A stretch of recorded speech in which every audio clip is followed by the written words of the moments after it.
Thailand சென்ற பிரதமர் நரேந்திர மோடிக்கு தலைநகர் பாங்காக்கில் உற்சாக வரவேற்பு அளிக்கப்பட்டது.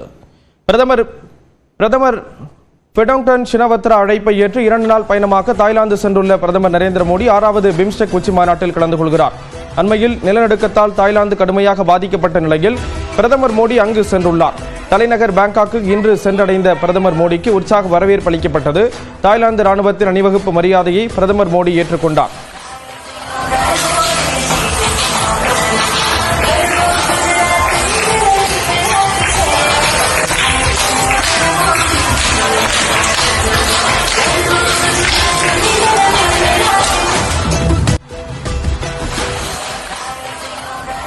தொடர்ந்து விமான நிலையத்தில் திரண்டிருந்த இந்திய வம்சாவளியினர் பிரதமர் மோடிக்கு உற்சாக வரவேற்பு அளித்தனர். உள்ளூர் மக்கள் குஜராத் மாநிலத்தின் புகழ்பெற்ற கார்பா நடனம் மூலம் பிரதமர் மோடியை வரவேற்றனர். கார்பா நடனத்தை கைகளை தட்டி பிரதமர் மோடி கண்டு ரசித்தார்.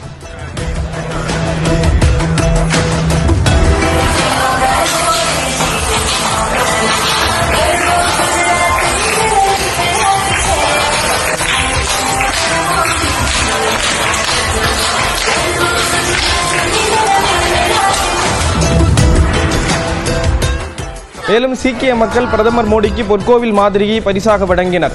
இஸ்கான் அமைப்பு சார்பில் பிரதமருக்கு பகவத்கீதை பரிசாக வழங்கப்பட்டது.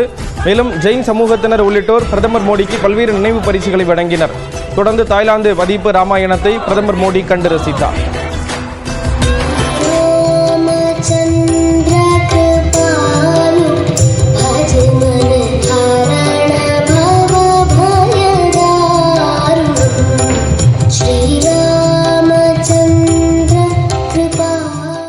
இந்திய நில ஆக்கிரமிப்பு, அமெரிக்காவின் வரி அதிகரிப்பு விவகாரங்களில் மத்திய அரசும் RSS அமைப்பும் வெளிநாட்டிடம் அடிபணியும் தத்துவத்தை கொண்டிருப்பதாக மக்களவையில் எதிர்க்கட்சித் தலைவர் ராகுல் Gandhi விமர்சித்திருக்கிறார். Our ally suddenly decides to impose tariffs on us 26%, which is going to completely devastate our economy. Our auto industry, our pharmaceutical industry, they're all on the line. Agriculture. But we would like an answer from the government of India. What are you doing about our land? And what are you going to do? What are you going to do about this tariff that our ally has imposed on us? Thank you. இந்தியாவில் இருந்து இறக்குமதி செய்யப்படும் பொருட்களுக்கு America வரி விதித்து இருப்பதற்கு பதிலடியாக India சார்பில் விரைவில் புதிய அறிவிப்புகள் வெளியாகும் என பட்டய கணக்காளர் கோபாலகிருஷ்ண ராஜு கூறியிருக்கிறார். ட்ரம்போட இருக்கிற இந்தியா யூஎஸோட உறவு ரொம்ப பலமான உறவு. இங்கேருந்து நிறைய பொருட்கள் நம்ம எக்ஸ்போர்ட் பண்ணிட்டு இருக்கோம். என்ன கார் போகிறது, ஏன்னா டாடா ஜாகுவார் கார்லாம் இங்கேருந்துலாம் போகிறது. டாடா ஐடி எக்ஸ்போர்ட்ஸ்லாம் பண்ணிட்டு இருக்கோம். ஃபுட் ஐட்டம்லாம் இங்கேருந்து தான் போகிறது. 10 வருஷம் 20 வருஷம் கழிச்சு பார்த்தீங்கன்னா இந்தியா வில் பி த கிரானரினா இங்கேருந்து தான் சாப்பாடு எல்லா ஊருக்கும் இங்கேருந்து தான் போகும். ஸோ அதனால் இங்கேருந்து நிறைய எக்ஸ்போர்ட்ஸ்லாம் ஆக போகிறது. ஸோ அதனால் இந்தியா ஒரு சில கரெக்டிவ் மெக்கானிசம் கொண்டு வருவாங்க. ஸோ இந்தியா யூஎஸோட இந்த உறவு இன்னும் பலமாகும். அண்ட் அதுக்குண்டான அனௌன்ஸ்மெண்ட் இன்னும் வரப்போகுது. ஸோ பொறுத்திருந்து தான் பார்க்கணும். இது அவங்களுக்கு இந்தியாவில் இனிமேல் யூஎஸ்ல அங்கே தான் போனால் சம்பாதிக்க முடியும், அங்கே தான் சம்பளம் நிறையா கொடுப்பாங்க அப்படிலாம் இனிமேல் கிடையாது.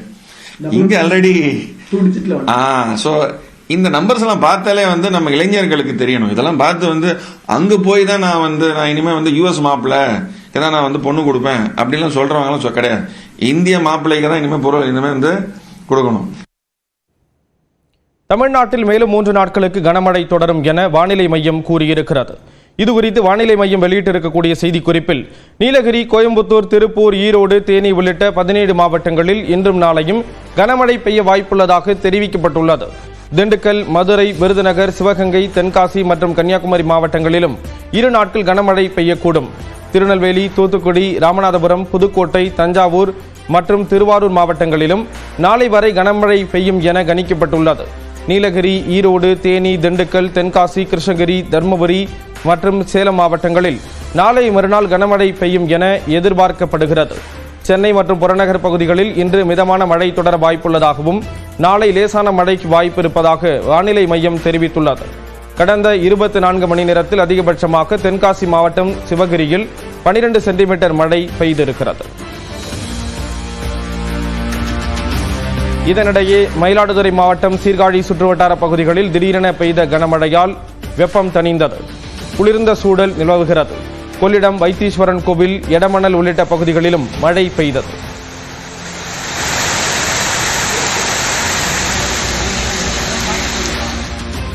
நாமக்கல் மாவட்டம் கொல்லிமலை, சேந்தமங்கலம், எருமப்பட்டி, பரமத்தி வேலூர், ஜேடர்பாளையம் உள்ளிட்ட பகுதிகளிலும் மழை பெய்தது.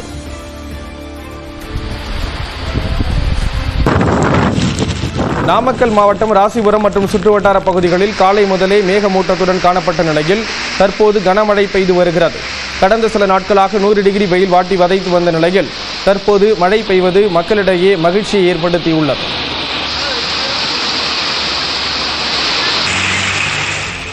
மயிலாடுதுறை மாவட்டத்தில் குத்தாலம், தேரெழுந்தூர், கோமல் உள்ளிட்ட பகுதிகளில் மிதமான மழை பெய்தது.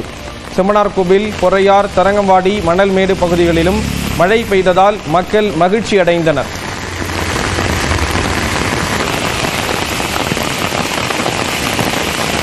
ஈரோடு மாவட்டம் கோபிச்செட்டிப்பாளையம், நம்பியூர், வெள்ளக்கோவில் பகுதிகளில் 1 மணி நேரத்திற்கு மேலாக கனமழை கொட்டி தீர்த்தது. மொடச்சூர், அரசூர், ஓலப்பாளையம், வேட்டைக்காரன் கோவில் ஆகிய பகுதிகளில் சுமார் 1 மணி நேரத்திற்கு மேலாக கனமழை பெய்தது.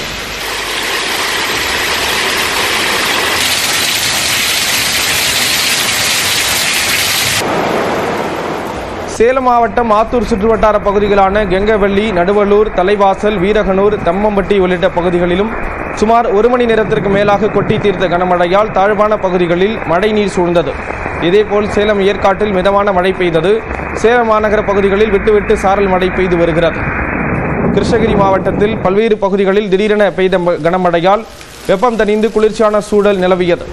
வேப்பனஹள்ளி, மகாராஜக்கடை, காவேரிப்பட்டினம், நாரளப்பள்ளி உள்ளிட்ட பகுதிகளில் மழை பெய்ததால் பொதுமக்கள் மற்றும் விவசாயிகள் மகிழ்ச்சி அடைந்தனர். அரியலூர் மாவட்டத்தில் ஆண்டிமடம், ஐயூர், சிலம்பூர், முள்ளுக்குறிச்சி, ஆதனக்குறிச்சி, RS மாத்தூர் உள்ளிட்ட பகுதிகளிலும் மிதமான மழை பெய்தது.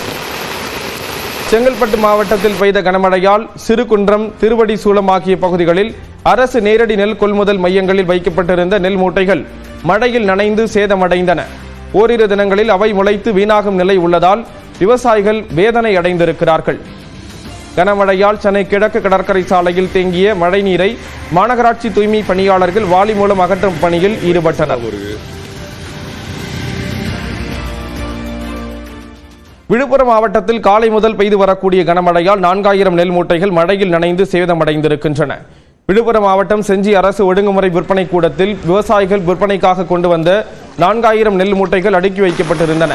இந்நிலையில் காலை முதல் விழுப்புரம் மற்றும் அதனை சுற்றியுள்ள கோலியனூர், வளவனூர், முண்டியம்பாக்கம், காணை, அரசூர் உள்ளிட்ட பகுதிகளில் இடியுடன் கூடிய மழை பெய்தது.